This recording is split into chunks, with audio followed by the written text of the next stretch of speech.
I decided to get the platinum trophy from every single Life is Strange game. There are 4 in total. One is Life is Strange, then Before the Storm, and after that there are Life is Strange 2 and True Colors, released back in January 2015. Almost over 150,000 people have earned the platinum trophy, and in this video I'm going to become one of them, adding our trophy count to a total of 61 trophies across the game. In the first game I need to play through all the 5 episodes and get all the collectibles, which are Polaroid photos. We start as Max, where she wakes up in the storm where she is trapped and sees the lighthouse. On the way to the lighthouse, she sees a tornado about to destroy Arcadia Bay, and then she suddenly wakes up in her classroom. This is where we get introduced to some important characters like the bully Victoria, the bully victim Kate, and the teacher Mr. Jefferson. He asks Max a question and she got it wrong. You either know this or not, Max. After the lesson, she went to the table where I could get the first collectible. Here we go, the first collectible. Ah, my macro eyes. Haha. There we go. Of course, bronze trophy, macro eyes. Now she's heading to the bathrooms. This is where she sees the blue butterfly. And everyone who watched the Ashton Kutcher's Butterfly Effect movie knows that shit is about to get real. We are seeing how a boy and a girl with blue hair are having a serious conversation, where suddenly the girl gets shot. And this is where Max tries to interfere and suddenly wakes up in the classroom again. What the fuck? How can that be? Everything is repeating again, and this is where Max freaks out and accidentally broke her Polaroid camera. And at the same time, she learned that she can reverse time. This time she has the correct answer, and she went immediately to the bathrooms. And this time she rescued the girl by pressing the fire alarm.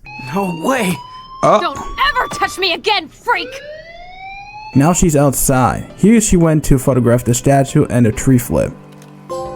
Here we go. On the way to get Warren's flash drive, Max took some photos for the next trophies. We finally did it.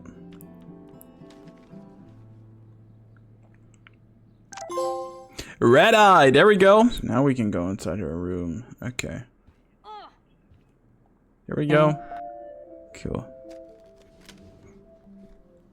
Oh, snap. There you go. Focus.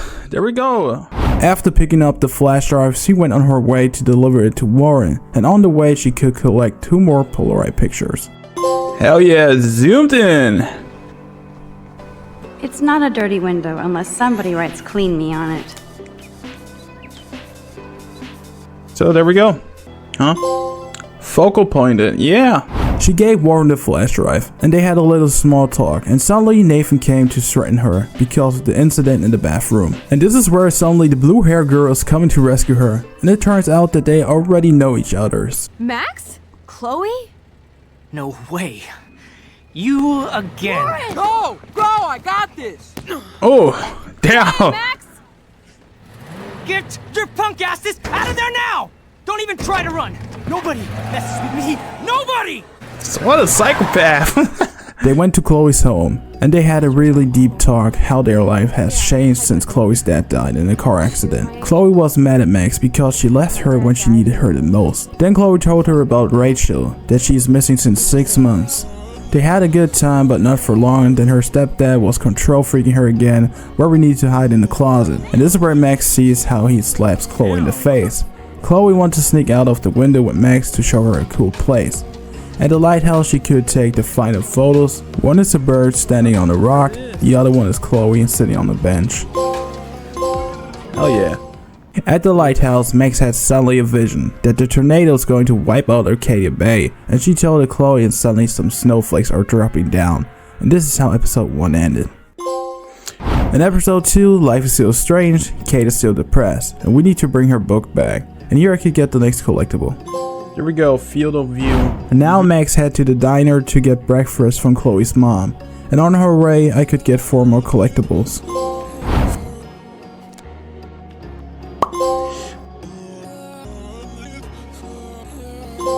Makes me feel 13 again. Compressed. In the diner, Max showed Chloe that she can rewind time, and they decide to go to the junkyard where Chloe wanted to shoot some bottles. And at the junkyard, I've collected some more collectibles. Dynamic range. At the junkyard, we get introduced to Frank, who is a drug dealer. And Chloe owes him some money, so he took her gun and told Chloe he wanted his money until Friday or else he would tracking her down. Now Max is back in school, and in her classroom I could get the next photos. Middle of the lesson, someone told that something crazy is going down at the girl's dorm, and here we see that Kate is taking her life. No, Kate! Wow.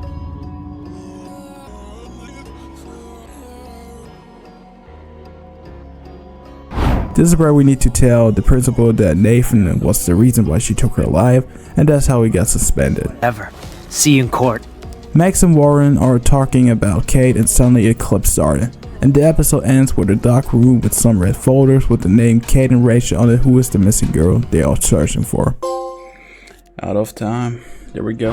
In episode 3, Chloe wanted to show us something, and we needed to meet her at the campus. On my way, I've collected 2 more photos. We meet up with Chloe, and she wanted to break into the principal office to find more clues if Kate and Rachel are connected. And on the way to the principal office, I've collected 3 more photos. In the principal office, we found some files which gave us some more information about Nathan and that David had some kind of connection. This is where we decided to go through David's files in the garage. So we went back to Chloe and spent the night. And in the morning, I've collected the next 2 collectibles. In the garage, we found some files about Kate and Rachel with Frank. This is how we all came into an argument with David, and Chloe's mom decided that David should go to a hotel. We went to the diner so we can go into Frank's RV to find some information about Rachel. Here I could get 2 more collectibles. In Frank's RV, we found some pictures from Rachel, and Chloe felt betrayed from Rachel. And she said this is all her father's fault because he died, and then she dropped off Max at her school. Max felt so bad for Chloe that she looked at an old photo from then before her dad died, and she traveled back in time where the photo was taken. Here I need to take a photo for the last collectible in this episode. Now Max changed the timeline, one where Chloe's dad is still alive, but that has changed many other things in her life as well. One of them is Chloe in a wheelchair. In episode 4, Max changes the timeline again to repair everything back to normal, and this is where we got our next collectible. We went into the garage where we find some coordinates, and this is where we are going to search in Nathan's room for more information. On the way to school, I've collected some more photos. In Nathan's room, I found a phone, and then Frank wanted to meet up with us to get his money, so on the way to Frank, I've collected the next photo. With all the clues we could gather, we found out that Nathan's family have an old barn. So we headed to the barn, and at the barn I could collect 2 more photos. Okay, manually exposed. Underneath the barn is a hidden room, and we found all the red photos, including Kate's, Rachel's, and Victoria's. This is where we found out that Rachel is dead and where she's buried at the junkyard. Now Chloe just wants justice for Rachel, so we went to the Vortex Club party to confront Nathan. In the Vortex Club, I've collected the last 2 photos from episode 4. We only found Victoria and no sign from Nathan, so Max warned her that she needs to watch out for Nathan because he is dangerous. After that, she got a text message from Nathan that there won't be any evidence left after he is done. This is where we rushed to the junkyard to stop him. And at the junkyard, the big plot twist came, where Mrs. Jefferson shoots Chloe and sets Max on the drugs, which belongs me the next trophy. In episode 5, we find ourselves in the dark room, and Mr. Jefferson told us what really happened with Rachel. He told her that he would kill her, and she asked him for one favor: to see her diary, which is full with photos, so she can travel back in time to the beginning from the game to change everything so Chloe won't die. And in the classroom, I needed to talk with Kate to cheer her up to get the next photo. The story is kind of repeating all the time, except with some differences, until we found the perfect timeline, which unlocks me some collectibles. Night vision. Ching.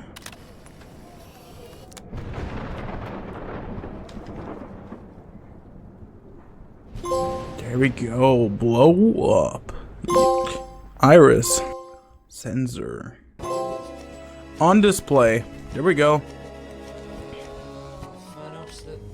Imagine if we were in that dark room together. I have. Light meter. Yo, that, if that's true, that's sick as hell, man. There we go.